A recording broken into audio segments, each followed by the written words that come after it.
आज का ये वीडियो बहुत बहुत इम्पोर्टेंट होने वाला है, क्योंकि आज के इस वीडियो में हम ट्रिक और टिप्स के माध्यम से क्लास 10 के मैथमेटिक्स के ऑब्जेक्टिव को सॉल्व करने वाले हैं। यहाँ हम मैथमेटिक ऑब्जेक्टिव क्वेश्चन को बनाने के लिए ऐसे ट्रिक और टिप्स का उपयोग करेंगे। हम मैथमेटिक ऑब्जेक्टिव क्वेश्चन को देखकर सिर्फ 5 सेकेंड में आंसर बता सकते हैं। साथ ही साथ मैथमेटिक्स ऑब्जेक्टिव को हम सरल और आसान भाषा में समझने वाले हैं। यहाँ हम क्लास 10 के मैथमेटिक्स का पहला पाठ वास्तविक संख्याएं, इसके महत्वपूर्ण ऑब्जेक्टिव क्वेश्चंस को देखने वाले हैं, जो होने वाली बोर्ड परीक्षा के लिए बहुत ही महत्वपूर्ण होने वाला है। तो चलिए आज के वीडियो की शुरुआत पहले ऑब्जेक्टिव क्वेश्चन से करते हैं। पहला ऑब्जेक्टिव क्वेश्चन है, √7 है एक, क्या एक परिमेय संख्या है, एक प्राकृत संख्या है, या एक अपरिमेय संख्या है, या इनमें से कोई नहीं। तो आप ध्यान देंगे, कोई भी संख्या जब रूट में होती है और रूट से बाहर नहीं निकल पाती है, मतलब पूर्णतः उसका वर्गमूल नहीं होता है, तो वो संख्या जो है अपरिमेय संख्या होती है। तो ये जो है एक अपरिमेय संख्या है, यानी पहला का ऑप्शन सी सही है। चलिए हम अगला 2 नंबर क्वेश्चन को देख लेते हैं।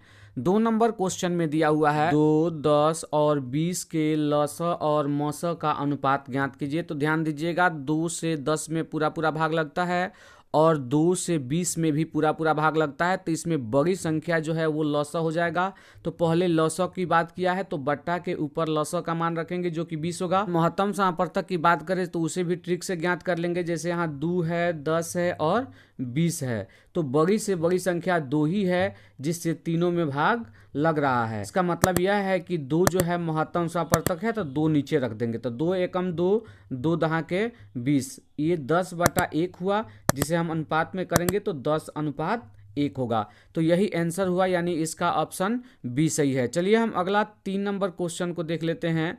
3 नंबर क्वेश्चन में दिया हुआ है 2 लगातार संख्याओं का मस है। तो 2 लगातार संख्याओं का मस 1 होता है। कैसे होता है? तो 2 लगातार संख्या ले लेते हैं, जैसे एक 2 हुआ, दूसरा 3, ये 2 लगातार संख्याएं हैं। इनका मस आप निकालते हैं तो 2 एकम 2, 1 आएगा, ये 2 उतरेगा, 1 दूना 2। तो ये जो है 1 से पूरा पूरा कट गया, तो इसका भी मस 1 हुआ। जैसे 10 और 11 ले लेते हैं, तो ये भी 2 लगातार संख्याएं हैं। 10 एकम 10, तो ये 1 शेष बचेगा। 1 से 10 में भाग करेंगे तो फिर आपका 1 दहा के 10। तो यहाँ भी देख रहे हैं कि 1 से ही ये पूरा पूरा कटा है, मतलब इसमें भी 1 मसा है। तो किसी भी 2 लगातार संख्याओं का मसा निकालिएगा तो वो 1 आएगा, ये आप ध्यान रखिएगा। चलिए हम अगला क्वेश्चन देख लेते हैं। 4 नंबर क्वेश्चन। 4 नंबर क्वेश्चन में दिया हुआ है, निम्नलिखित में से कौन अभाज्य संख्या है। तो देखिए, अभाज्य संख्या की पहचान कैसे करेंगे? तो अभाज्य संख्या की परिभाषा ये है कि अभाज्य संख्या वह संख्या होता है जिसमें एक और उस संख्या के अलावा किसी और संख्या से भाग नहीं लगे, तो वो अभाज्य कहलाता है। तो हम देख लेते हैं, तो ये 15 में जो है 1 से भाग लगेगा, और 15 में जो है 15 से भाग लगेगा। इसके अलावा 3 से भी लग जाएगा, और इसके अलावा 5 से भी लग जाएगा। तो ये जो है भाज्य है, अभाज्य नहीं है। हमें अभाज्य चुनना है। 23 को देखते हैं, तो 23 में 1 से भाग लगेगा और स्वयं इसी संख्या 23 से भाग लगेगा। इसके अलावा कोई और संख्या नहीं जिससे पूरा पूरा भाग लग सके। तो इसका मतलब जो है 23 एक अभाज्य संख्या है। बाकी संख्या को देखेंगे तो वो संख्या जो है एक और उस संख्या के अलावा अन्य संख्याओं से विभाजित होगा पूर्णतः। इसका मतलब जो है यहाँ पर जो है 23 एक अभाज्य संख्या है। चलिए अगला क्वेश्चन देख लेते हैं। 5 नंबर क्वेश्चन। 5 नंबर क्वेश्चन में दिया हुआ है 5005 के कितने अभाज्य गुणनखंड है। तो देख लेते हैं 5005 के अभाज्य गुणनखंड कितने हैं। ये 5 से कटेगा, 5 एकम 5, 0 0, 5 एकम 5, ये फिर 7 से कटेगा, 7 एकम 7, 3, 30 हो जाएगा, 7 चौक 28, 2 शेष बचेगा, 1 उतरेगा, 21 होगा, 7 त्रिका 21। फिर जो है ये 11 से कटेगा, 11 एकम 11, 3 शेष बचेगा, 11 तिया 33। तो यहाँ 5005 के कितने गुणनखंड प्राप्त हो रहे हैं? तो 1, 2, 3 और 4, मतलब 5005 के जो है 4 गुणनखंड है, यानी इसका ऑप्शन बी सही है। चलिए अगला क्वेश्चन देख लेते हैं। 6 नंबर क्वेश्चन। 6 नंबर क्वेश्चन में दिया हुआ है, निम्नलिखित में से कौन परिमेय संख्या है। दीजिएगा, जो संख्याएं रूट में नहीं होंगी वही परिमेय संख्याएं होंगी। तो चलिए हम प्रत्येक ऑप्शन को देखते हैं और समझते हैं कि परिमेय संख्या कौन है। तो यहाँ 2 माइनस √13 है। ये √13 जो है हटने वाला नहीं है, तो ये एक अपरिमेय संख्या है, तो ये जवाब नहीं होगा। √15 की बात करें तो यहाँ भी संख्या रूट से बाहर नहीं निकलने वाला है, तो ये एक अपरिमेय संख्या है। अगला ऑप्शन देखते हैं, तो ये 2√3/√3। यहाँ ध्यान दीजिएगा, 2√3/√3 3। तो यहाँ √3 से √3 कट जाएगा तो 2 बच जाएगा, तो 2 एक परिमेय संख्या है क्योंकि इसमें रूट नहीं है। तो ये ऑप्शन सी सही जवाब होगा।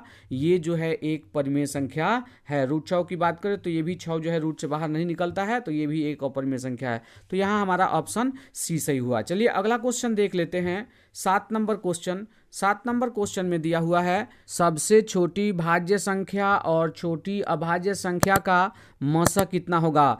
तो सबसे पहले हमें सबसे छोटी भाज्य संख्या और सबसे छोटी अभाज्य संख्या समझना होगा, क्योंकि इस पे कई सवाल आता है। ये भी सवाल आता है कि सबसे छोटी भाज्य संख्या और सबसे छोटी अभाज्य संख्या का गुणनफल कितना होता है।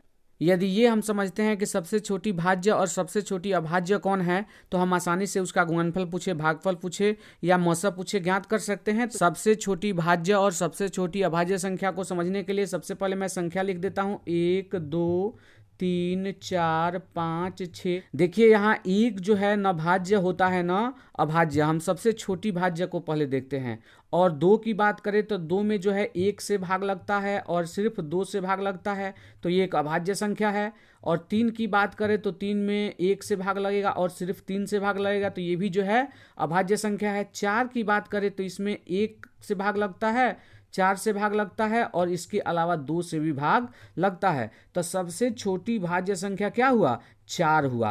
तो सबसे छोटी भाज्य संख्या 4 हो गया। अब सबसे छोटी अभाज्य संख्या की बात करें तो सबसे पहले एक न भाज्य होता है न अभाज्य, ये बात समझना होगा। और 2 की बात करें तो 2 में सिर्फ 1 से भाग लगता है और 2 से भाग लगता है, मतलब 1 से और स्वयं उसी संख्या से भाग लग रहा है, तो ये एक अभाज्य संख्या है। तो सबसे छोटी अभाज्य संख्या 2 हो गया। अब इनका गुणनफल पूछता तो 4 दूना 8 कर देते। यहाँ पे पूछा है कि महत्तम समापवर्तक कितना हो, 2 4 का मौसा जो है 2 ही होता है। तो 2 और 2 से 4 में भाग देंगे, 2 दूना 4, तो ये 2 ही से कट गया। इसका मतलब जो है 2 महत्तम समापवर्तक है, यानी इसमें ऑप्शन बी सही है। तो ध्यान रखिएगा कि सबसे छोटी भाज्य और सबसे छोटी अभाज्य संख्या क्या होती है, तब जो है इस पर आधारित जो भी सवाल आएंगे आप आसानी से बना लेंगे। चलिए हम अगला क्वेश्चन देखते हैं। 8 नंबर क्वेश्चन। 8 नंबर क्वेश्चन में दिया हुआ है यदि ए और बी अभाज्य संख्याएं हैं तो ए और बी का लसा कितना होता है। तो जब अभाज्य संख्या होता है उसका लसा पहले समझ लेते हैं। कुछ उदाहरण लेते हैं, जैसे 5 एक अभाज्य संख्या है और 7 एक अभाज्य संख्या है। इनका लसा यानी लघुत्तम समापवर्तक निकालते हैं तो इनका गुणनफल ही इनका लघुत्तम समापवर्तक होगा, क्योंकि अभाज्य संख्याओं का लघुत्तम समापवर्तक उनका गुणा करने से ही प्राप्त होता है, क्योंकि वो समान संख्याओं से कटने वाली संख्या नहीं होती है और 1 से कटाया नहीं जाता है। तो फिर 5 और 7 में गुणा होगा तो 5 7 35 हो जाएगा। अब यहाँ पे संख्या में एक संख्या अभाज्य ए दिया है, दूसरा संख्या बी दिया है, तो इनका लसा क्या होगा, तो इन दोनों का गुणनफल होगा। मतलब ए और बी का गुणा करेंगे तो कितना होगा, ए बी होगा, यानी ऑप्शन सी में है, तो यही ऑप्शन सी सही होगा। तो जब भी दो संख्याएं अभाज्य है उनका लौसा पूछे तो ए बी होगा और उनका मौसा पूछे तो 1 होगा। ये भी ध्यान रखिएगा, क्योंकि दो अभाज्य संख्याओं का महत्तम समापवर्तक 1 होता है। चलिए हम अगला क्वेश्चन देख लेते हैं। 9 नंबर क्वेश्चन। 9 नंबर क्वेश्चन में दिया हुआ है दो संख्याओं का गुणनफल 86 से 70 है, उनका मौसा जो है 17 है, तो उसका लौसा क्या होगा। जब भी दो संख्याओं का गुणनफल दे दिया हो और मौसा दिया हो, लौसा निकालना हो, या फिर लौसा दिया हो मौसा निकालना हो, तो दो संख्याओं के गुणनफल में यानी 86 से 70 में जो है मौसा से भाग दे देंगे तो लौसा निकल जाएगा, और लौसा से भाग दे देंगे मतलब लघुत्तम समापवर्तक से भाग दे देंगे तो मौसा निकल जाएगा। तो यहाँ पे मौसा दिया है तो मौसा से भाग करेंगे तो हमारा जो है एलसीएम यानी लौसा निकल जाएगा। तो यहाँ भाग कर देते हैं तो 17 पचे 85 होगा, 1 शेष बचेगा 17 होगा, फिर 17 एकम 17, ये 0 है तो 0, 5 से 10 आंसर होगा, यानी इसका ऑप्शन डी सही है। तो ध्यान रखिएगा ये कंसेप्ट कि दो संख्याओं का गुणनफल दिया हो और मौसा और लौसा में से कोई एक दिया हो, तो अगर मौसा दिया रहेगा तो लौसा निकालना होगा, लौसा दिया रहेगा तो मौसा निकालना होगा।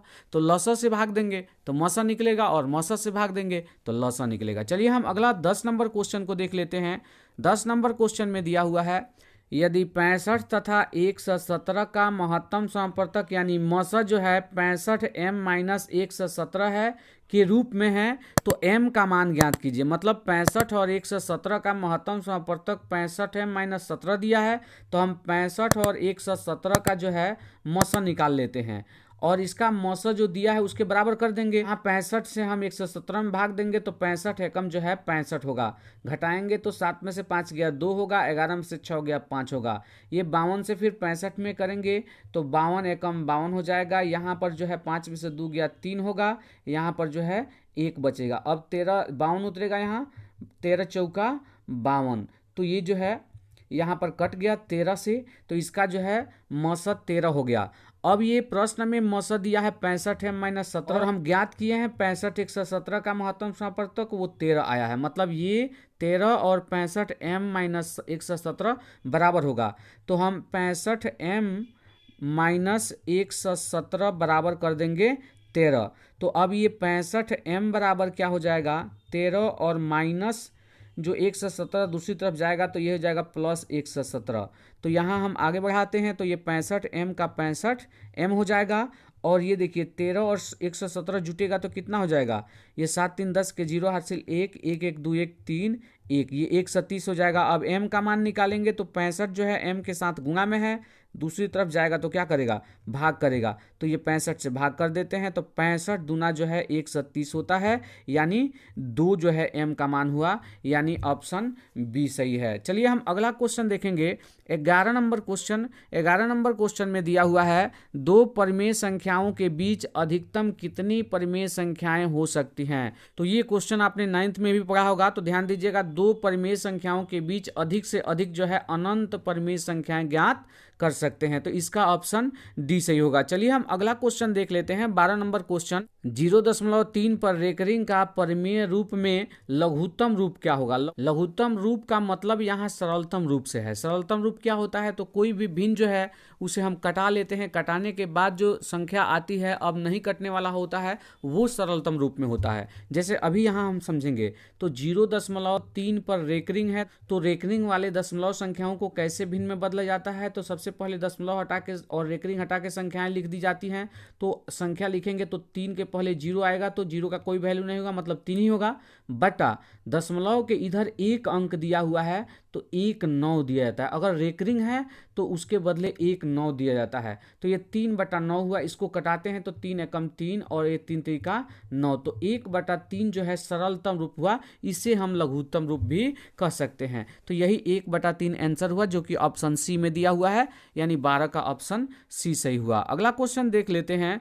13 नंबर क्वेश्चन। 13 नंबर क्वेश्चन में दिया हुआ है 7 + 3√2 है। तो ध्यान दीजिएगा 7 + 3√2 एक अपरिमेय संख्या है, क्योंकि हम किसी भी कैलकुलेशन के द्वारा यहाँ से रूट नहीं हटा सकते हैं, रूट हमेशा रहेगा। तो ये जो है जिस संख्या के साथ रूट रहता है वो जो है एक अपरिमेय संख्या होता है, यानी 13 का बी सही हुआ। अगला हम 14 नंबर क्वेश्चन देख लेते हैं।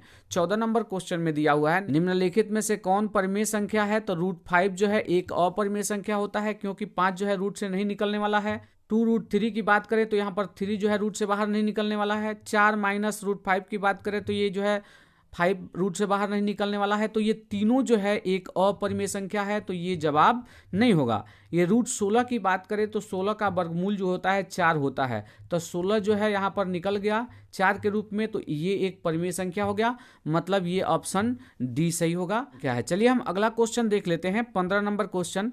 15 नंबर क्वेश्चन में दिया हुआ है किसी पूर्णांक m के लिए सम संख्या का रूप है। तो हम देखते हैं कि जो चारों ऑप्शन दिया हुआ है इसमें m का मान हम रखेंगे और देखेंगे कौन सम संख्या का रूप है। तो यहाँ पर अगर m का मान 1 रखते हैं तो 2 1 3 हो जाएगा, m का मान 2 रखते हैं तो 2 2 4 हो जाएगा, m का मान 3 रखते हैं तो 3 2 5 हो जाएगा। तो इसमें हम देख रहे हैं कि विषम भी आ रहा है और सम भी आ रहा है। तो यहाँ देखिए 3 5 विषम है और 4 सम है, तो ये जो है बिल्कुल सम का रूप का नहीं है, क्योंकि जो सम का रूप का आएगा वही आंसर होगा। यहाँ हम देख लेते हैं 2m + 1 में m का मान रखकर, m का मान 1 रखेंगे तो 2 एकम 2 और 1 3 हो जाएगा। यहाँ m का मान 2 रखेंगे तो 2 दूना 4 और 1 5 हो जाएगा। m का मान 3 रखेंगे तो 2 3 6 और 1 7 हो जाएगा। तो यहाँ ये सीधे जो है विषम के रूप का है। अगर विषम के रूप का होता तो यही जवाब हो जाता, लेकिन हमें सम का रूप का है वही बताना है।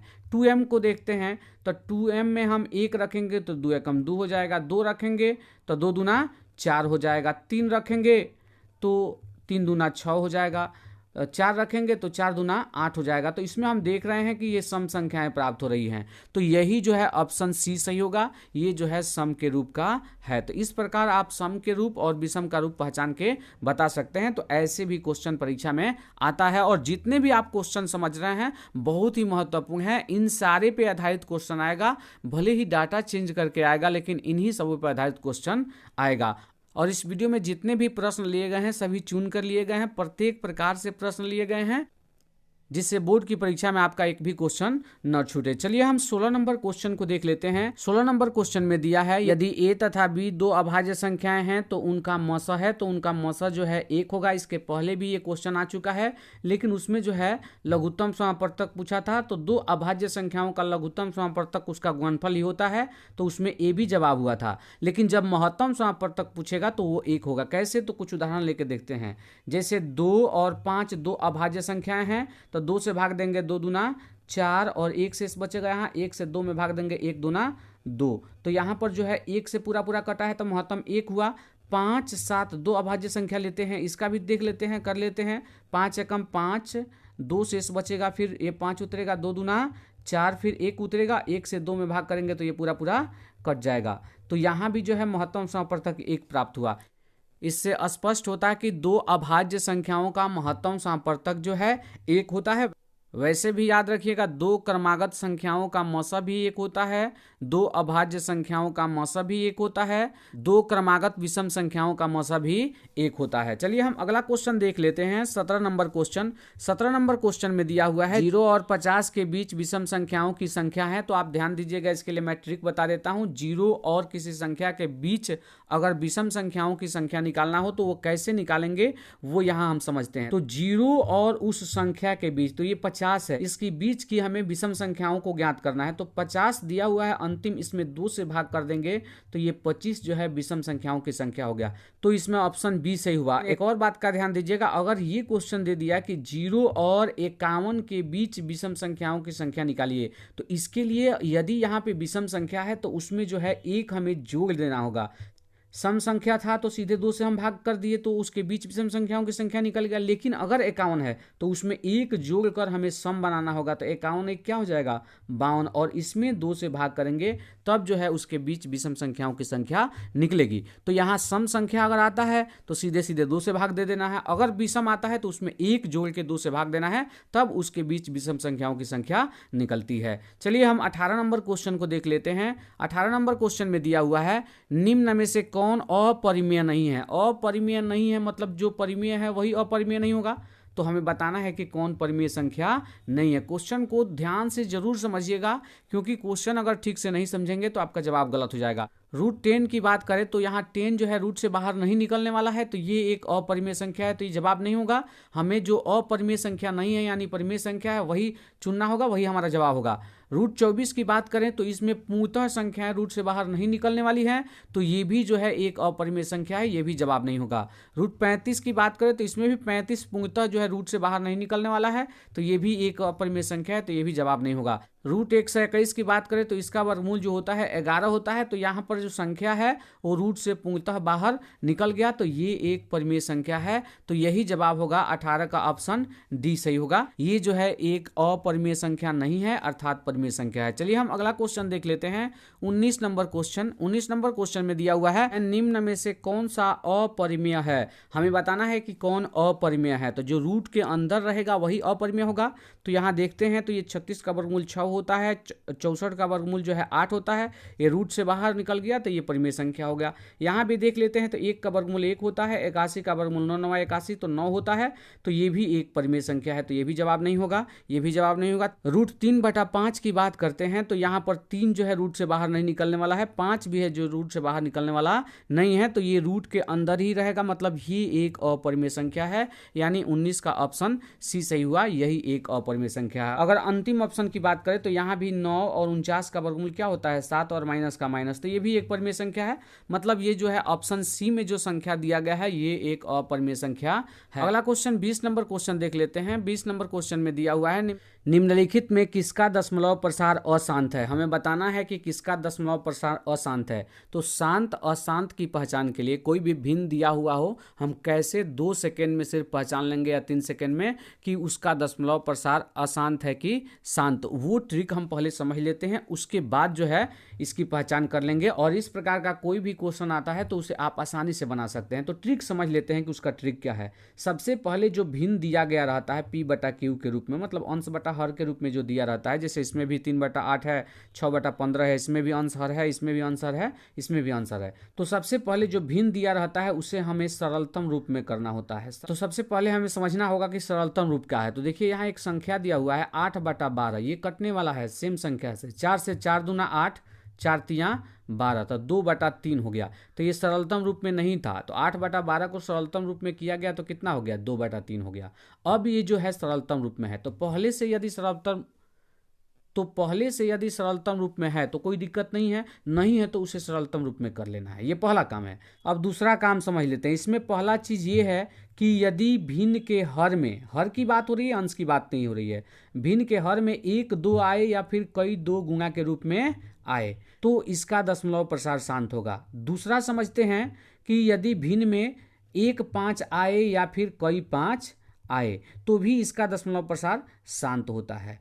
और तीसरा ये हुआ कि 2, 5 मिला के आए हर में, हर की बात करते हैं, 1, 2 हो या 1, 5 हो या फिर कई 2 हो कई 5 हो, अगर ये एक साथ आता है मिला के तो इसका भी दशमलव प्रसार शांत होता है। यहाँ समझिएगा, हर में यदि सिर्फ 2 आए गुणा के रूप में तो भी शांत है, हर में सिर्फ 5 आए तो भी शांत है, हर में 2, 5 मिला के आए तो भी उसका दशमलव प्रसार शांत है। इसके अलावा कोई भी संख्या हर में आ जाता है, जैसे मान लीजिए कि 2 है इसके साथ 3 आ गया, 5 है इसके साथ 7 आ गया, 2, 5 है इसके साथ 3 आ गया, मतलब कोई भी संख्या अलग से आ गया तो उसका दशमलव प्रसार अशांत होता है। तो यही 3 बातें थी जिसके आधार पर आप तय कर सकते हैं कि शांत है कि अशांत। 3/8 की बात करें तो ये जो है पहले से ही सरलतम रूप में है 3/8, और 8 का फैक्टर करते हैं तो 2 दूना 4 दूना 8, सिर्फ 2 हर में है, इसका मतलब इसका दशमलव प्रसार शांत है, तो ये जवाब नहीं होगा, हमें अशांत बताना है, ये ध्यान रखिएगा।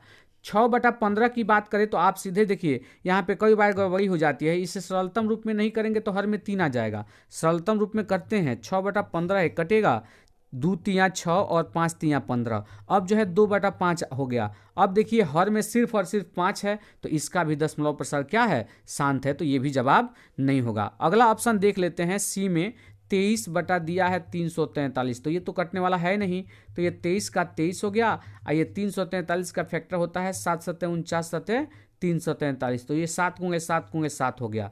तो इसमें जो है बिल्कुल 2 और 5 आया ही नहीं है, सिर्फ 7 आया है, तो इसका दशमलव प्रसार क्या होगा अशांत, तो यही ऑप्शन सी जवाब होगा।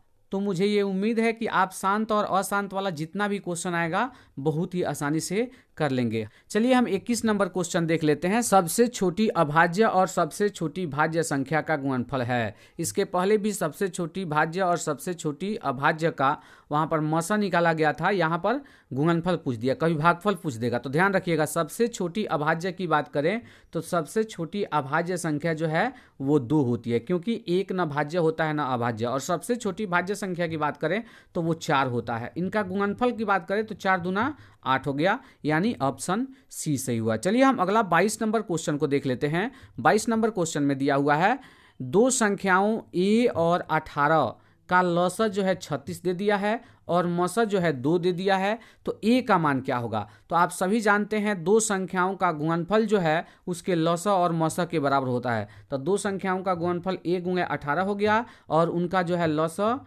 आपका 36 है और मसा जो है 2 है। तो यहाँ पर दो संख्याओं का गुणनफल उनके मसा और लसा के गुणनफल के बराबर हुआ, तो a का मान निकालिएगा तो ये 36 गुणे 2, ये 18 गुणा में है, दूसरी तरफ आएगा तो क्या करेगा भाग करेगा, 18 दूना 36, ये 2 में 2 से गुणा होगा, 2 दूना 4, तो कितना प्राप्त हो गया 4, तो यानी इसका ऑप्शन सी सही है। चलिए अगला क्वेश्चन देख लेते हैं, 23 नंबर क्वेश्चन। 23 नंबर क्वेश्चन में दिया हुआ है, एक आदमी 24 मीटर पश्चिम जाता है, पुनः वह 10 मीटर उत्तर जाता है। अब वह अपने प्रारंभिक बिंदु से कितनी दूरी पर है। यहाँ पहले दिशा को समझ लेते हैं। ऊपर की ओर जो है ये उत्तर होता है, इधर की ओर जो है ये पूरब होता है, इधर जो है पश्चिम होता है और नीचे जो है दक्षिण होता है। क्वेश्चन में दिया हुआ है कि एक आदमी अपने प्रारंभिक बिंदु से जो है 24 मीटर पश्चिम की ओर जाता है। देखिए पश्चिम की ओर दिशा है तो 24 मीटर पश्चिम की ओर गया, और जो है यहाँ से उत्तर, उत्तर मतलब ऊपर की ओर जाएगा तो उत्तर जो है 10 मीटर गया है, एकदम बिल्कुल लंबवत जाएगा तो उत्तर जो है ये 10 मीटर गया है ना। तो अब पूछा गया है कि ये प्रारंभिक बिंदु से ये दूरी क्या है। इसके बीच की दूरी ये कर्ण हो गया, ओके, और ये जो है लंब हो गया, और ये जो है आपका आधार हो गया। तो कर्ण स्क्वायर बराबर होता है लंब स्क्वायर जो आधार स्क्वायर। अगर हम कर्ण की बात करें तो वो हो जाता है सीधे अंडर रूट लंब स्क्वायर जोड़ आधार स्क्वायर, ये मतलब 10 मीटर का होल स्क्वायर अब प्लस 24 मीटर का होल स्क्वायर, ओके। तो ये 10 दहिया 100 हो जाएगा वर्ग मीटर का वर्ग मीटर, अब प्लस 24 यहाँ 576 वर्ग मीटर, राइट। अब सबको जोड़ते हैं तो ये 676 वर्ग मीटर हो जाएगा। इसका वर्गमूल निकलेगा तो 26 मीटर हो जाएगा, राइट। तो इसमें ऑप्शन सी सही होगा। चलिए हम अगला क्वेश्चन देख लेते हैं। 24 नंबर क्वेश्चन। 24 नंबर क्वेश्चन में दिया हुआ है 5.47 पर रेकरिंग है। ये क्या है, एक पूर्णांक संख्या है तो ये कभी पूर्णांक संख्या नहीं होगा क्योंकि दशमलव में है। एक परिमेय संख्या है तो बिल्कुल एक परिमेय संख्या है, क्योंकि 5.47 पर रेकरिंग को हम p/q के रूप में जो है बदल सकते हैं, तो वो एक परिमेय संख्या होगा। चलिए हम अगला क्वेश्चन देख लेते हैं। 25 नंबर क्वेश्चन। 6/15 का दशमलव प्रसार होगा, शांत होगा, अशांत होगा या फिर आवर्ती होगा। तो इसके पहले हमने ट्रिक समझा था। तो 6/15 को सबसे पहले सरलतम रूप में करते हैं तो ये होने वाला है बिल्कुल 3 से कट रहा है, 2 तियां 6 और 5 तियां 15, तो ये 2/5। अब हर को देखते हैं तो हर में जो है सिर्फ 5 है, तो ये जो है इसका दशमलव प्रसार शांत होगा, यानी ऑप्शन ए सही है। चलिए हम अगला क्वेश्चन 26 नंबर क्वेश्चन देख लेते हैं। निम्न में से कौन अभाज्य संख्या है। इसके पहले भी क्वेश्चन आ चुका है। तो जिस संख्या में एक और स्वयं उसी संख्या से भाग लगता है, इसके अलावा किसी और संख्या से पूर्णतः भाग नहीं लगता है, तो वो संख्या अभाज्य होता है। तो 8 की बात करते हैं तो इसमें 1 से पूरा पूरा भाग लगेगा, 2 से भी पूरा पूरा भाग लगेगा और 4 से भी पूरा पूरा भाग लगेगा, 8 से भी पूरा पूरा भाग लगेगा। तो एक और उस संख्या के अलावा बीच की संख्या से भाग लग रहा है तो ये भाज्य संख्या है, अभाज्य नहीं है। हमें बताना है कि अभाज्य कौन है। तो देखते हैं इसमें भी 9 में, तो 9 में जो है 1 से भाग लगेगा, 9 में जो है 9 से भी भाग लगेगा, इसके अलावा 3 से भी भाग लगेगा, तो ये भी जो है एक भाज्य संख्या है, तो ये भी जवाब नहीं होगा, पहला भी जवाब नहीं होगा। 11 की बात करते हैं तो 11 में सिर्फ 1 से भाग लगेगा और किसी संख्या से पूर्णतः भाग नहीं लगेगा, सीधे सीधे 11 से पूर्णतः भाग लगेगा। इसका मतलब ये जो है एक अभाज्य संख्या है, क्योंकि जिसमें 1 से और स्वयं उसी संख्या से भाग लगे, उसके अलावा किसी और संख्या से भाग न लगे, वही एक अभाज्य संख्या होता है। तो इसमें जवाब ऑप्शन सी हुआ। चलिए अगला क्वेश्चन देख लेते हैं। 27 नंबर क्वेश्चन। 27 नंबर क्वेश्चन में दिया हुआ है 4 - √3 है। 4 - √3 क्या है, तो यहां से रूट हटने वाला नहीं है, तो ये एक अपरिमेय संख्या है, क्योंकि रूट की संख्याएं जो होती हैं अपरिमेय संख्या होती है। हम 28 नंबर क्वेश्चन की बात करते हैं। 28 नंबर क्वेश्चन में दिया हुआ है 2 तथा 2.5 के बीच अपरिमेय संख्या है। बताना है कि इसमें से कौन जो है 2 और 2.5 के बीच है। तो मान लेते हैं ये 2 रुपया हो गया, 2.5 मतलब 2.5 रुपया हो गया, राइट। इसी के बीच में देखना है कि कौन है। तो 11 का वर्गमूल करते हैं तो 3 त्रिका 9 होता है, तो ये 3 दशमलव कुछ आएगा, तो ये 3 से ऊपर है, तो ये 2 और 2.5 के बीच नहीं हुआ, तो ये जवाब नहीं होगा। √5 की बात करते हैं तो √5 यानी 5 का वर्गमूल जो होता है 2 दूना 4, 2.414 होता है। तो देखिए 2.41 मतलब 2 रुपया 41 पैसा, तो 2 रुपया और 2 रुपया 50 पैसा के बीच में आएगा 2 रुपया 41 पैसा, यानी 2.41 जो है इसी के बीच में आएगा। तो ये जो है इसके बीच की अपरिमेय संख्या है, बाकी कोई नहीं है। अगर 22 का वर्गमूल यहाँ पर बात करें, 22 पूर्णांक में है, तो 22 का लगभग 4 चौका 16, 4 दशमलव कुछ आएगा। और √12.5 की बात करें तो ये 12 का वर्गमूल ही यदि समझे तो 12 का वर्गमूल 3 त्रिका 9, 3 दशमलव कुछ आएगा। तो यही जो है ऑप्शन बी सही होगा, जो 2 और 2.5 के बीच में है और एक अपरिमेय संख्या भी है। चलिए अगला क्वेश्चन देख लेते हैं। 29 नंबर क्वेश्चन। 29 नंबर क्वेश्चन में दिया हुआ है 23.43 पर रेकरिंग को p/q के रूप में बदलेंगे तो कितना होगा। तो देखिए इसे भी ट्रिक के माध्यम से बदलेंगे। ऐसे क्वेश्चन को कैसे सॉल्व करते हैं यहाँ देख लेते हैं। ट्रिक के माध्यम से सॉल्व करेंगे। 23.43 पर रेकरिंग, इसके लिए क्या किया जाता है कि दशमलव हटा के और रेकरिंग हटा के ऊपर संख्या लिख दी जाती है, तो 2343 हो गया, राइट। अब इसमें से घटाया वो जाता है जिस पर रेकरिंग नहीं होता है, तो 2-3 पर रेकरिंग नहीं है तो उसको घटा लेंगे, तो ये 23 घट जाएगा। और बटा के नीचे जो है दशमलव के बदले इसमें कुछ नहीं दिया जाता है क्योंकि रेकरिंग इधर है, ओके।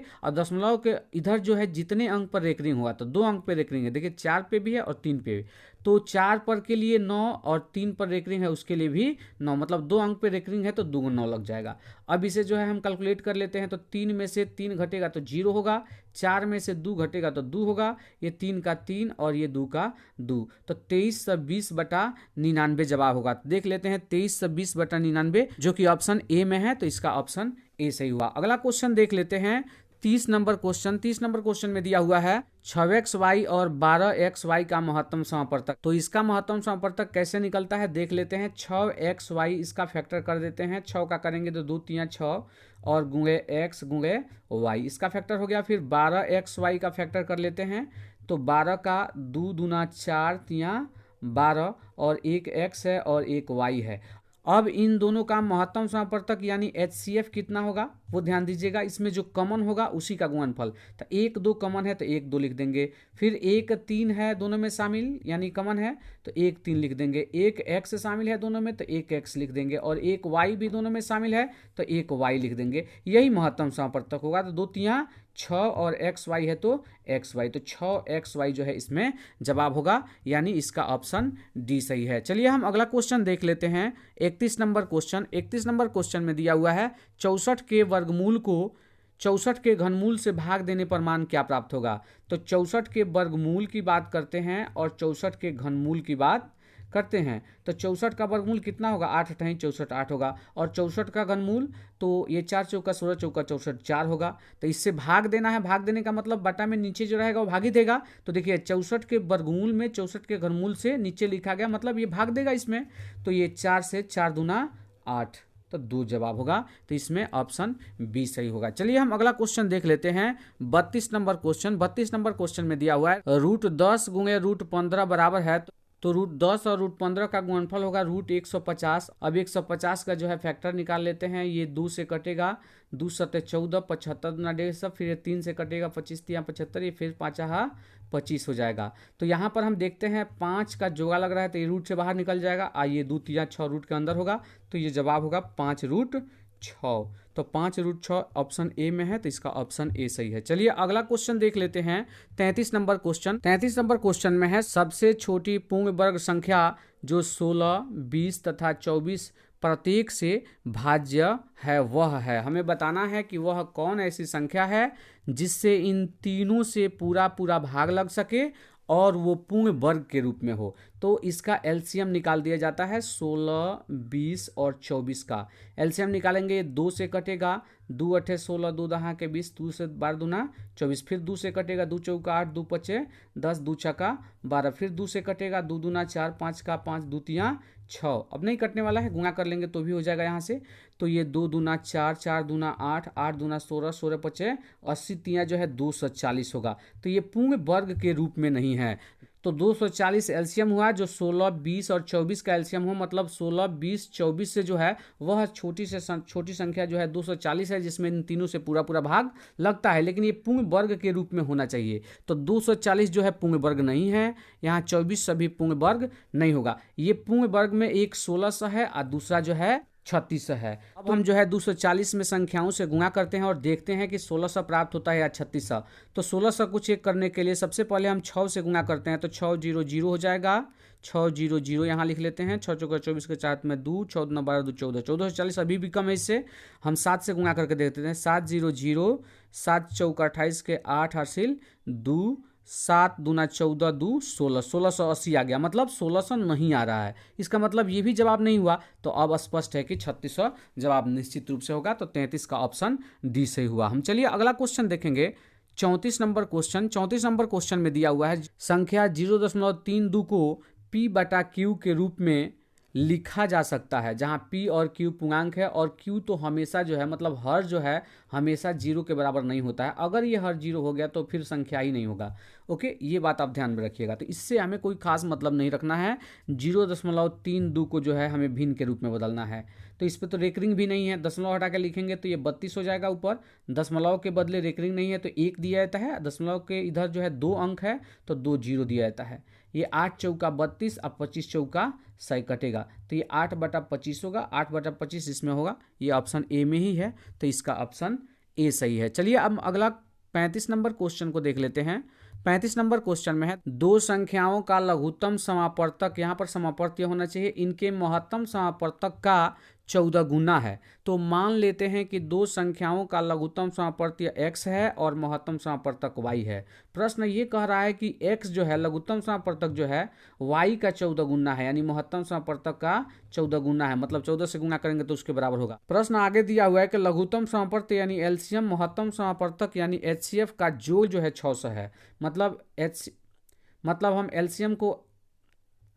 हम एलसीएम को x माने हैं और HCF को y माने हैं, तो इनका योग एलसीएम और HCF का योग जो है कितना है, वो आपका 600 है। ओके, यहाँ पर x बराबर 14y, ये पहले वाला कंडीशन है, तो x की जगह पर हम 14y रख सकते हैं, तो यहाँ 14y रख देते हैं। अब प्लस y बराबर कितना हो गया, 600 हो गया। तो 14y 1y ये 15y हो गया, 15y बराबर कितना हो गया, 600। अगर y निकालते हैं तो ये 600 का 600 और ये जो है 15 जाएगा तो भाग करेगा, तो 15 चौका 60 हो जाएगा, 40 हो गया। तो y का मान 40 हो गया। HCF जो है y है, HCF को हम y माने हैं और LCM को क्या माने हैं, x माने हैं। तो यहाँ HCF का मान प्राप्त हो गया 40, हमें LCM निकालना है, तो x बराबर क्या होगा 14y, तो 14 और y का मान जो है 40 है, 40 से गुणा कर देंगे, 14 चौका 56, 560 हुआ। तो ये हो गया LCM और ये हो गया HCF। अब इसमें से एक संख्या दिया हुआ है, दूसरी संख्या निकालना है। तो जब भी एक संख्या दिया गया हो तो HCF और LCM के गुणनफल में उससे भाग दे देंगे तो दूसरी संख्या निकल जाएगा।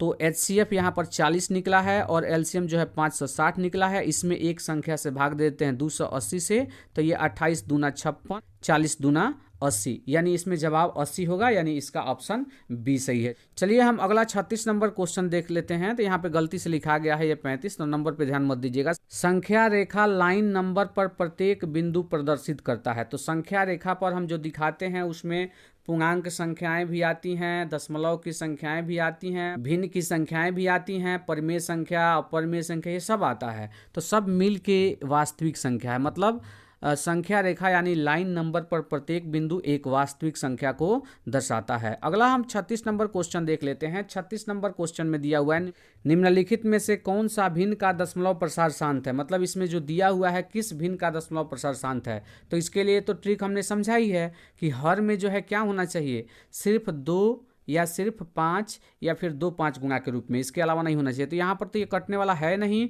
और 700 का फैक्टर करेंगे तो निश्चित रूप से 7 आएगा, तो ये तो अशांत होगा, तो ये जवाब नहीं होगा, हमें शांत बताना है। 21 है, यहाँ पे ये कटने वाला है नहीं, 91 से जो है 21 से ये कटेगा नहीं, और 21 का करेंगे तो इसमें 7 भी आएगा और 3 भी गुणा के रूप में आएगा, तो इसका भी दशमलव प्रसार अशांत है, 21 है। तो अब यहाँ पे हम देखते हैं तो 343 और 343 का यहाँ फैक्टर करेंगे तो ये कटने वाला है पहले, तो 343 का होगा 7 गुणे 7 गुणे 7, 7 सत्ते 49 सत्ते 343 होता है। तो ये 7 पावर 3 ऊपर हो गया, ओके, और नीचे भी पहले से 7 पावर 3 है, तो ये तो कट जाएगा। तो अब क्या बचेगा, सिर्फ 2 और सिर्फ 5, तो 2 गुणा के रूप में है और 5 गुणा के रूप में है, मतलब इसका दशमलव प्रसार क्या होगा, शांत होगा, तो इस बात का ध्यान रखिएगा। चलिए हम अगला क्वेश्चन देख लेते हैं। 37 नंबर क्वेश्चन। 37 नंबर क्वेश्चन में है निम्नलिखित में कौन परिमेय संख्या है। आपको बताना है कि इसमें से जो है कौन परिमेय संख्या है। तो पाई एक अपरिमेय संख्या होता है, तो जवाब नहीं होगा। √7 एक अपरिमेय संख्या है, जवाब नहीं होगा। देखिए 16 का वर्गमूल 4 होता है और 25 का वर्गमूल 5 होता है, तो ये रूट से बाहर निकल गया, मतलब ये जो है एक परिमेय संख्या है। चलिए हम अगला क्वेश्चन देख लेते हैं। 38 नंबर क्वेश्चन, यदि n एक प्राकृत संख्या है तब √n क्या है। तो ध्यान दीजिएगा जो n दिया हुआ है एक प्राकृत संख्या है, मतलब n के जगह पर हम 1 रखें तो 1 का वर्गमूल 1 होता है। √2 का वर्गमूल पूर्णतः निकलता नहीं है, तो ये अपरिमेय हो गया, ये परिमेय हो गया। √3 का वर्गमूल ये भी अपरिमेय संख्या हो गया। √4 की बात करें तो इसका वर्गमूल 2 होता है, तो परिमेय हो गया।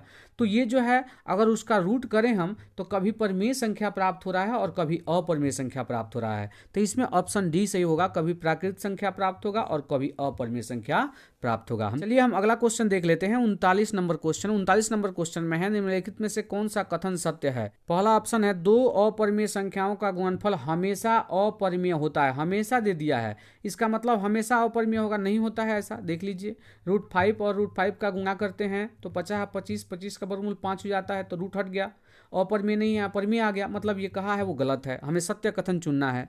एक परिमेय व अपरिमेय संख्या का गुणनफल हमेशा अपरिमेय होता है। तो एक परिमेय और एक अपरिमेय का गुणनफल जो है निश्चित रूप से एक अपरिमेय संख्या होता है। तो ये जो है ऑप्शन सही है, इस बात का ध्यान रखिएगा। चलिए हम अगला क्वेश्चन देख लेते हैं। 40 नंबर क्वेश्चन। 40 नंबर क्वेश्चन में निम्नलिखित में से कौन परिमेय संख्या है? तो यहाँ पे क्वेश्चन रिपीट हो गया है। देखिए 2√3 बटा √3, यहाँ 2√3 बटा √3, ये √3 से √3 कट जाएगा, 2 बच जाएगा, तो ये एक परिमेय संख्या है। तो ऑप्शन सी सही होगा। चलिए अगला क्वेश्चन देख लेते हैं। 41 नंबर क्वेश्चन। यदि दो संख्याओं का HCF 15 है और उसका LCM 90 है तो संख्याओं का गुणनफल क्या होगा? तो हमने पढ़ा है कि दो संख्याओं का गुणनफल बराबर होता है उनके लघुत्तम समापवर्तक और महत्तम समापवर्तक के। तो लघुत्तम दे दिया है, महत्तम दे दिया है, इनका गुणा करेंगे वो बराबर होगा दो संख्याओं के गुणनफल का, तो इनका गुणा कर देते हैं। तो 15 9 135 हो गया, इस पर एक जीरो लग जाएगा। ये जो लघुत्तम और महत्तम का मतलब LCM और HCF का गुणनफल है वो दो संख्याओं के गुणनफल के बराबर होता है, मतलब यही जवाब होगा 1350, यानी ऑप्शन सी सही होगा। अगला क्वेश्चन देख लेते हैं। 42 नंबर। पाई है, तो पाई जो है एक अपरिमेय संख्या है। अगर पाई बटा 2 देता है, पाई बटा 3 देता है, पाई बटा 4 देता है, तो ये सब भी जो है अपरिमेय संख्या होंगी। 3 पाई देता है, 4 पाई देता है, ये सब अपरिमेय संख्याएं होंगी, ध्यान रखिएगा। चलिए हम अगला क्वेश्चन देख लेते हैं। 43 नंबर क्वेश्चन। 43 नंबर क्वेश्चन में दिया हुआ है, निम्न में से कौन परिमेय नहीं है? मतलब हमें बताना है कौन अपरिमेय है। तो 3/5 परिमेय है, तो ये जवाब नहीं होगा। 16/4 की बात करें तो ये 4 चौका 16 और 4 का वर्गमूल जो होता है 2 होता है, तो ये भी परिमेय है, तो ये भी जवाब नहीं होगा। √2/5, तो यहाँ से 2 जो है बाहर रूट से निकलने वाला नहीं है या फिर कहीं कटने वाला भी नहीं है, तो ये जो है एक अपरिमेय संख्या है। यहाँ हम √25/9 की बात करें तो 25 का वर्गमूल 5, ये 9, तो ये भी परिमेय संख्या हो जाएगा, मतलब ऑप्शन सी ही सही है। चलिए अगला क्वेश्चन देख लेते हैं। 44 नंबर क्वेश्चन। इसके पहले ही क्वेश्चन रिपीट हो गया है। पाई एक जो है अपरिमेय संख्या है। चलिए अगला क्वेश्चन देखेंगे। 45 नंबर क्वेश्चन। देखिए 3 + 2√5 है, तो ये भी एक अपरिमेय संख्या है, तो इसमें जवाब होगा ऑप्शन ए। चलिए अगला क्वेश्चन देखेंगे। 46 नंबर क्वेश्चन। 46 नंबर क्वेश्चन में है x² - 5x + 4 = 0 में x का मान क्या होगा? देखिए यहाँ पर x का मान दिया है कि पूर्णांक होगा, माने पूरा पूरा अंक आएगा, कि भिन्न की संख्या आएगा या अपरिमेय संख्या आएगा, ये हमें बताना है, या कि वास्तविक नहीं होगा, मतलब x का मान निकलेगा ही नहीं। तो यहाँ हम देख लेते हैं कि मूल वास्तविक है कि नहीं, मतलब x का मान निकलेगा कि नहीं। तो b² - 4ac होता है, तो 50 25 अब 4ac, तो a का मान 1 है, कुछ नहीं है, तो यहाँ पर 4 है, तो 4 चौका 16 होगा, इसमें से घटेगा तो 9 आएगा, मतलब मूल वास्तविक है, मान तो निकलेगा। लेकिन यहाँ अगर मान निकालते हैं तो एक सूत्र होता है x = -b + -√b² - 4ac बटा 2a। इसमें मान निकाल लेते हैं तो -5, तो माइनस माइनस प्लस हो जाएगा, 5 हो जाएगा, प्लस माइनस का प्लस माइनस 50 25, मतलब b² 50 25 - 4ac, तो 4 ac का मान हमने निकाला था ये 16, तो 16 रख देंगे, बटा कितना हो गया 2 और a का मान 1 कुछ भी नहीं है, तो ओके। तो 5 प्लस माइनस 16 का 25 में से 16 गया 9, 9 का वर्गमूल जो है 3 हो जाएगा, अब बटा 2 एकम 2, प्लस माइनस होगा। यहाँ पर एक बार जोड़ा जाएगा तो 5 3 8 बटा 2 यानी 4 आएगा, एक बार घटाया जाएगा तो 5 में से 3 गया 2 बटा 2 यानी 1 आएगा। तो यहाँ हम देख रहे हैं कि पूर्णांक आ रहा है, पूरा पूरा अंक आ रहा है, तो ये ऑप्शन ए सही होगा। चलिए हम अगला क्वेश्चन देख लेते हैं। 47 नंबर क्वेश्चन। निम्नलिखित में से कौन अभाज्य संख्या है? तो इसके पहले भी क्वेश्चन आ चुका है। तो अभाज्य संख्या इसमें 23 है, क्योंकि इसमें 1 से भाग लगेगा और 23 से भाग लगेगा, बीच की कोई और संख्या नहीं है जिससे पूरा पूरा भाग लग सके, तो ये एक अभाज्य संख्या है। हम 39 नंबर क्वेश्चन को देखेंगे। 39 नंबर क्वेश्चन में है दो संख्याओं का मस 25 और लस 50 है, तो संख्याओं का गुणनफल होगा। तो जो मस और लस का गुणनफल होता है वही दो संख्याओं का गुणनफल होता है, तो इनका गुणा कर देंगे। 25 × 5 125, 125 पे एक जीरो लग जाएगा, मतलब 25 और 50 का गुणा 1250 हुआ, यही संख्या का गुणनफल होगा, यानी ऑप्शन बी सही होगा। चलिए 49 नंबर क्वेश्चन को देख लेते हैं। 49 नंबर क्वेश्चन में है वृत्ताकार पथ पर 3 धावक एक ही स्थान से दौड़ना प्रारंभ करते हैं, तो चक्कर लगाने में क्रमशः पहले वाले को 3 घंटा लगता है एक चक्कर लगाने में, दूसरे वाले को 4 घंटा और तीसरे वाले को 8 घंटा। तीनों को प्रस्थान बिंदु पर पुनः मिलने में लगा समय होगा। तो ऐसे प्रश्नों के जवाब के लिए जो समय दिया हुआ है उसका लघुत्तम निकाल लेते हैं, वही जवाब हो जाएगा। तो 3 घंटा है तो 3 घंटा, ये 4 घंटा है 4 लिख देंगे, 8 घंटा 8, इनका एलसीएम निकालते हैं। 2 से कटेगा 3 का 3, 2 दूना 4, 2 चौका 8, फिर 2 से कटेगा 3 का 3, 2 एकम 2, 2 दूना 4, गुना कर देते हैं, 2 दूना 4, 4 3 12, 12 दूना 24, 24 घंटा, यानी इसका ऑप्शन डी सही होगा। मतलब तो वो तीनों धावक 24 घंटे तक लगातार दौड़ेंगे तो पुनः जो है प्रारंभिक स्थान पर एक साथ मिलेंगे। अगला क्वेश्चन देख लेते हैं, 50 नंबर क्वेश्चन। भाज्य बराबर भाजक गुणे भागफल जोड़ शेषफल होता है। भाज्य बराबर भाजक गुणे भागफल जोड़ शेषफल, तो यहाँ पर भाजक जवाब होगा, यही यहाँ पे भरा जाएगा। चलिए अगला क्वेश्चन देख लेते हैं, 51 नंबर क्वेश्चन। √2 है एक, क्या है? तो √2 एक अपरिमेय संख्या है। चलिए अगला 52 नंबर क्वेश्चन को देखेंगे। 52 नंबर क्वेश्चन में निम्नलिखित में से कौन अभाज्य संख्या है? तो यहाँ देखेंगे कि अब 11 एक अभाज्य संख्या है, क्योंकि 11 में 1 से और सिर्फ 11 से, मतलब उस स्वयं संख्या से और 1 से भाग लगता है पूरा पूरा, तो ये संख्या एक अभाज्य संख्या होता है। इसके पहले भी कई क्वेश्चन बना है, आप ध्यान दीजिएगा। चलिए हम 53 नंबर क्वेश्चन को देख लेते हैं। 625 के अभाज्य गुणनखंडों में 5 का घात होगा। तो 625 का हम अगर अभाज्य गुणनखंड निकालते हैं तो 625 का ये 5 से कटेगा 125, फिर ये 5 से कटेगा 50, 25 25 125, फिर 5 से कटेगा 50 25, 1 2 3 4, 4 5 आया, मतलब 5 का घात कितना लगेगा? 4। तो ये ऑप्शन डी सही होगा, 4। चलिए अगला क्वेश्चन देख लेते हैं, 54 नंबर क्वेश्चन। निम्नलिखित में कौन परिमेय संख्या है? तो हमें देखना है परिमेय संख्या कौन है, तो ये ऑप्शन डी परिमेय संख्या है। कैसे देख लेते हैं, 25 का वर्गमूल 5 हो जाएगा और 49 का वर्गमूल 7 हो जाएगा। ये रूट से बाहर निकल गया संख्या, इसका मतलब ये एक परिमेय संख्या है। चलिए अगला हम 55 नंबर क्वेश्चन देखेंगे। 55 नंबर क्वेश्चन में है, परिमेय संख्या और अपरिमेय संख्या का गुणनफल होता है। तो परिमेय और अपरिमेय का गुणनफल जो है अपरिमेय संख्या होता है, लेकिन अपरिमेय का गुणा करते हैं तो परिमेय भी हो सकता है और अपरिमेय भी हो सकता है। याद रखिएगा, एक परिमेय हो और एक अपरिमेय हो, ऐसा अगर समझें तो उसका गुणनफल जो है अपरिमेय ही प्राप्त होगा। चलिए अगला क्वेश्चन देखेंगे, 56 नंबर क्वेश्चन। दो संख्याओं के बीच परिमेय संख्याएं होती हैं, तो दो संख्याओं के बीच जो है हम अनंत परिमेय संख्याएं ज्ञात कर सकते हैं। अगला क्वेश्चन देखेंगे, 57 नंबर क्वेश्चन। 3 + √3 और 3 - √3 एक है, तो इनका गुणा करेंगे तो ये a + b और ये a - b के रूप में है, राइट। तो a + b × a - b बराबर होता है a² - b²। ठीक उसी प्रकार ये 3 का होल स्क्वायर माइनस जो है √3 का होल स्क्वायर। ओके, तो 3 का होल स्क्वायर 9 हुआ और √3 का होल स्क्वायर 3 हुआ, घटा तो कितना है? 6। तो ये एक पूर्णांक संख्या है, तो इसका ऑप्शन बी सही होगा। चलिए हम अगला क्वेश्चन देखते हैं, 58 नंबर क्वेश्चन। दो परिमेय संख्याओं के बीच कितनी अपरिमेय संख्या हो सकती है? तो ये कई बार क्वेश्चन आ गया, अनंत अपरिमेय संख्या है। दो संख्याओं के बीच आप ध्यान रखिएगा अनंत परिमेय संख्याएं ज्ञात की जा सकती हैं। ये 9th में क्वेश्चन था। 59 नंबर क्वेश्चन को देख लेते हैं। परिमेय संख्या ये जो दिया हुआ है इसका दशमलव प्रसार क्या है? तो हमने इसके पहले बहुत आसान ट्रिक्स में था, जिसके आधार पर हम बता सकते थे कि दशमलव प्रसार शांत है या अशांत। तो देखिए यहाँ पर 2 का पावर है और 5 का पावर हर में है, तो इसका दशमलव प्रसार क्या होगा? शांत होगा। चलिए हम अगला क्वेश्चन देख लेते हैं, 60 नंबर क्वेश्चन। यदि भाग एल्गोरिथम जो यूक्लिड विभाजन है a = bq + r में a का मान दे दिया है, b का मान दे दिया है, तो r का मान निकालना है। तो जो b जो है मतलब भाजक जो है उससे हम a में भाग देते हैं। मतलब यहाँ पर अगर देखें तो b 9 है और जो a है वो 72 है, भाग देते हैं तो 9 8 है 72। तो जवाब कितना होगा? यहाँ पर हमें r बताना है, r यानी शेषफल। शेषफल का मान कुछ भी नहीं आया, कट गया है तो 0 होगा, तो r का मान कितना होगा? 0, यानी इसका ऑप्शन डी सही है। अगला हम 61 नंबर क्वेश्चन को देख लेते हैं। 61 नंबर क्वेश्चन में है, महत्तम समापर्तक AB मतलब AB का महत्तम समापर्तक, लघुत्तम समापर्तक AB मतलब AB का लघुत्तम समापर्तक किसके बराबर होता है? तो दो संख्याओं के गुणनफल के। तो दो संख्या यहाँ AB है, तो A और B का गुणनफल कितना होगा? AB होगा, तो AB इसमें जवाब होगा। तो यहाँ पर लिखा है A × B, तो यही जवाब होगा। 62 नंबर क्वेश्चन को देख लेते हैं। 62 नंबर क्वेश्चन में दिया हुआ है, निम्नलिखित में कौन अशांत दशमलव विस्तार है? अशांत हमें बताना है, तो 18 यहाँ देख रहे हैं, 17/18, इसको ही देखते हैं। तो 17/18 पहले से ही सरलतम रूप में है, कटने वाला नहीं है, तो हर का फैक्टर सिर्फ करना है। तो हर का क्या होगा? 2 3 6 3 18। अब देखिए इसमें 3 आ गया हर में, तो हर के फैक्टर में यदि 3 आ गया तो उसका दशमलव विस्तार जो है अशांत होता है, तो यही ऑप्शन ए सही होगा, यही जवाब होगा। अगला क्वेश्चन देख लेते हैं, 63 नंबर क्वेश्चन। निम्नलिखित में से कौन परिमेय संख्या है? तो परिमेय संख्या ये ऑप्शन बी जो है एक परिमेय संख्या है, क्योंकि √2 से √2 कट जाएगा, 2 बच जाएगा, तो ये एक परिमेय संख्या है। अगला क्वेश्चन देख लेते हैं, 64 नंबर क्वेश्चन।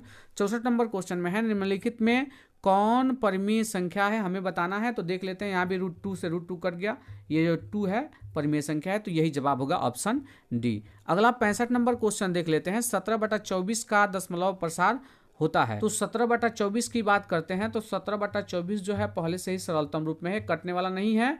तो ये 24 का फैक्टर हमें करना होगा, तो 2 दूना 4, 4 तियाँ 12, 12 दूना 24। तो इसमें देखिए 3 आ गया है। यदि हर में 2, 5 या 2, 5 मिला के इसके अलावा कोई और संख्या यानी 3 आ गया तो इसका दशमलव प्रसार क्या होता है, अशांत। तो ये जवाब होगा ऑप्शन बी, अशांत। चलिए अगला हम 66 नंबर क्वेश्चन को देख लेते हैं। निम्न में से कौन परिमेय संख्या है, हमें बताना है कि निम्न में से कौन परिमेय संख्या है। तो 49 का वर्गमूल 7 होता है, 64 का वर्गमूल 8 होता है। तो यहाँ पर जो है रूट से बाहर संख्या निकल गया, तो ये एक परिमेय संख्या है, इसका ऑप्शन ए सही है। हम 67 नंबर क्वेश्चन को देख लेते हैं। 67 नंबर क्वेश्चन में दिया हुआ है √2/√3 एक क्या है, परिमेय संख्या है, अपरिमेय संख्या है, पूर्णांक संख्या है, कोई नहीं। तो निश्चित रूप से अपरिमेय संख्या है, क्योंकि 2 और 3 जो है रूट से बाहर नहीं निकलने वाला है या फिर कटने वाला भी नहीं है, तो ये एक अपरिमेय संख्या है। अगला 68 नंबर क्वेश्चन देख लेते हैं। 68 नंबर क्वेश्चन में है निम्न में से कौन अपरिमेय नहीं है। अपरिमेय नहीं होने का मतलब जो परिमेय है, तो इसमें परिमेय कौन है, तो परिमेय देख लेते हैं। ये वाला परिमेय है, कैसे परिमेय है वो भी समझिए। √75/√48, तो रूट में है तो ये तो कट जाएगा, तो रूट में है तो ये कटेगा, तो क्या होगा, तो 16 तियाँ 48, आइए हो जाएगा 25 तियाँ 75। तो √25 का वर्गमूल 5 हो गया और √16 का वर्गमूल 4 हो गया, तो ये एक परिमेय संख्या हो गया, मतलब ये अपरिमेय नहीं है, तो यही जवाब होगा ऑप्शन डी। चलिए हम अगला 69 नंबर क्वेश्चन देख लेते हैं। दो क्रमागत यानी क्रमिक सम संख्याओं का HCF जो है 2 होता है। जैसे 2, 4 ले लीजिए, इसका आप HCF निकालिएगा, 2 दूना 4, पूरा कट गया। 6 और 8 मतलब क्रम से आने वाला संख्या लेना है, वो भी सम संख्या लेना है। तो 6 से 6 में कम 6, 2 फिर 2 से ये 6 होगा, 2 तियाँ 6, ये भी कट गया। तो आप देख रहे होंगे कि 2 क्रमागत सम संख्याओं का HCF क्या निकलता है, 2। तो इसका जवाब 2 होगा। चलिए हम अगला क्वेश्चन देख लेते हैं। 70 नंबर क्वेश्चन। 70 नंबर क्वेश्चन में है यूक्लिड विभाजन एल्गोरिथ्म 2 धनात्मक पूर्णांकों के निम्न में से किसे परिकलित करने की विधि है। तो यूक्लिड विभाजन एल्गोरिथ्म में से 2 धनात्मक संख्याओं का महत्तम समापवर्तक ज्ञात करने की एक विधि है। चलिए हम अगला 71 नंबर क्वेश्चन देख लेते हैं। इनमें से कौन सी संख्या अपरिमेय संख्या है। तो अपरिमेय की बात करें तो 9 का वर्गमूल 3 ये परिमेय होगा, तो जवाब नहीं होगा। √20 की बात करें तो ये पूरी तरह से रूट से बाहर नहीं निकलेगा। 2 दूना 4, 4 5 20, तो ये 2√5 होगा, तो यहाँ रूट रहेगा ही, तो ये एक अपरिमेय संख्या है, तो यही जवाब होगा। चलिए हम अगला 72 नंबर क्वेश्चन देख लेते हैं। 72 नंबर क्वेश्चन में है, क्वेश्चन यहाँ गलत हो गया है, ऐसा क्वेश्चन होना चाहिए 0.12 फिर 1 1 2 1 1 1 2 1 1 1, मतलब 1 बढ़ते जा रहा है। तो ये किस प्रकार की संख्या है, तो इस प्रकार की दशमलव की संख्या को हम भिन्न के रूप में नहीं बदल सकते हैं, तो ये एक अपरिमेय संख्या है। चलिए हम अगला क्वेश्चन देख लेते हैं। 73 नंबर क्वेश्चन। संख्याओं 25 और 50 का HCF और LCM का गुणनफल क्या होगा। तो इसके HCF और LCM का गुणनफल इन दोनों के गुणनफल के बराबर ही होता है, तो गुणा कर देते हैं। 25 25 125, तो 125 पर 1 0, 1250 जो है इसके HCF और LCM का गुणनफल होगा। चलिए अगला क्वेश्चन देख लेते हैं। 74 नंबर क्वेश्चन। π/2 में क्या है, तो निम्नलिखित π/2 जो है एक अपरिमेय संख्या है। पाई के साथ 2 गुणा में लगा हो, 2 भाग में लगा हो, वो अपरिमेय संख्या ही होगा। 75 नंबर क्वेश्चन देख लेते हैं। 14 से 40 में 2 का अधिकतम घात कितना। तो यहाँ हम ट्रिक द्वारा निकालेंगे। 1 से 44 पर 1 0 है, तो आप ध्यान दीजिएगा 1 0 को छांट लीजिए, इसमें 1 2 आता है। अब 1 से 44 का फैक्टर निकाल देना है। 2 से 72 दूना 1 से 44, फिर 2 से 36 दूना 72, फिर 2 से 18 दूना 36, फिर 2 से 2 9 18। अब 2 नहीं आएगा, तो ये 4 गो 2 हुआ, 1 2 5 2 हुआ, तो इसका ऑप्शन सी सही हुआ। चलिए अगला 76 नंबर क्वेश्चन देख लेते हैं। वास्तविक संख्याएं मूल रूप से 2 प्रकार की होती है, तो इसमें 2 जवाब होगा, परिमेय संख्या और अपरिमेय संख्या। चलिए हम अगला क्वेश्चन देख लेते हैं। 77 नंबर क्वेश्चन। 1.62 1 है, तो 1.62 एक परिमेय संख्या है, क्योंकि इसे हम P/Q के रूप में बदल सकते हैं। ये 162/100 होगा, तो ये एक परिमेय संख्या है। अगला क्वेश्चन देख लेते हैं।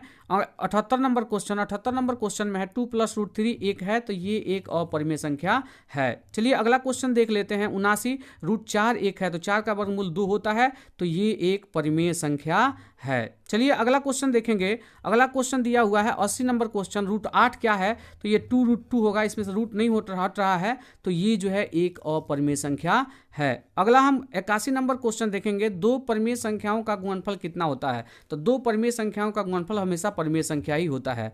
82 नंबर क्वेश्चन देखेंगे, 82 नंबर क्वेश्चन में है एक परिमेय संख्या और एक अपरिमेय संख्या का अंतर कितना होता है। तो ये अपरिमेय संख्या होता है। चलिए अगला क्वेश्चन देखेंगे, एक परिमेय संख्या और एक अपरिमेय संख्या का योग क्या होता है। तो ये एक अपरिमेय संख्या ही होता है। तो ये इस वीडियो का अंतिम क्वेश्चन था।